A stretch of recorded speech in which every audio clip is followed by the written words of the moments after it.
Ahoi! Eile ma tistasin siis Jagaga. Jaga on siis see platvorm, kus saad oma asju müüa, eks ju, kõik teame seda. Müün seal lõhnu, olen müünud juba 120 lõhna seal maha. Ja siis,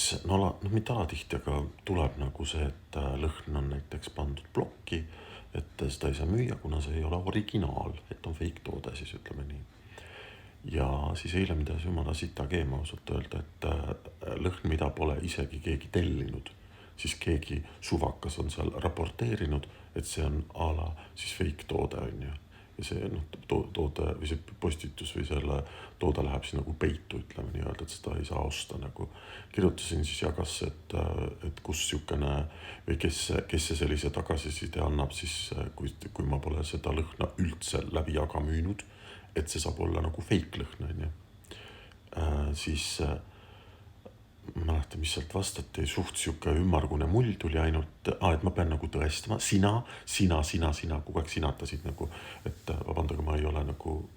kuidagi sinuga sõber on ju või mis iganes, ma ütlesin ka, et juba sellise suhtumisega, et sina nagu sinatada, et ma olen ikkagi teie ja ma nagu müün ja see on nagu nagu ülekohtuline, ütleme kohtune kõikide müüjate osas, et nad peavad nagu põhimõtteliselt ma pean nagu suutma seda nagu tunnistada siis, et või tuvastada või nagu, et mingisugused, ütleme nii-öelda dokumendid esitama selle toote kohta, mida sa siis müüd, mis siis märgitakse sul seal näiteks feigiks on ju, et see ei ole mitte ainult lõhtadega, see on riiete, jalanõude ja kõikide asjadega. Kui sa nagu müüd siis oma seal aasta aega kasutatud või 2 aastat, ütleme tagasi ostetud mingit toodet, siis kuidas sa nagu kas sa tõesti hoiad selle tšeki alles, et siis Jaga preilidele saata see seal on ju. Või ma ei tea, nagu see on nagu veits kummaline, et seda enam kui ma olen müünud, ütleme üle aasta aega, ütleme neid lõhnasid üle 120 lõhna, mitte keegi lõhna ostjatest ei ole raporteerinud või tulnud seda, et see on fake lõhn, ma olen mingi vale asja saatnud või mida iganes on ju. Ja täpselt samamoodi siis,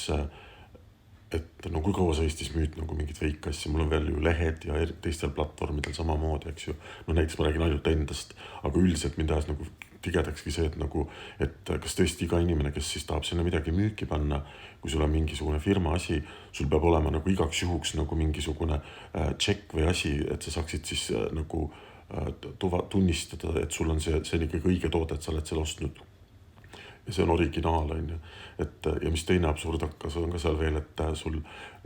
riided on nagu tore, kui näed, et seljas missugune see välja näeb, mitte ainult pildi peal, aga lõhnal ei ole vahet ju, kas see on minu peos või see on lihtsalt pilt nagu on ju,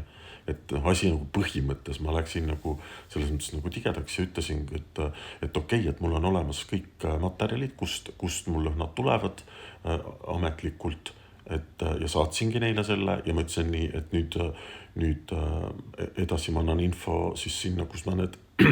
lõhnad saan, et siin Eestis üks platvorm nagu ütleme siis ütleb, et need tooted või siis need lõhnad on feigid, et need on nagu a la, et nad ei ole originaalid, et siis vaatame, mis nad vastavad teile või siis, et kui te olete nii sellised, et võite seda siin öelda,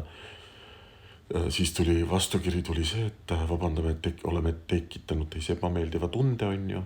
trallalla vabandame, aga see vastus tuli imekiirelt nagu peale seda, kui ma ütlesin, et ma annan info edasi siis sinna, kus need lõhnad tulevad ja üleüldse nagu, aga lihtsalt nagu see, et igasugune suvakas läheb lihtsalt nagu reportib mingit postitust on ju, ja sul lihtsalt pannakse sulle mingisugune tiitel külge on ju, et müüd ma ei tea mida näiteks on ju. Et lihtsalt see, et nagu, ma ei tea.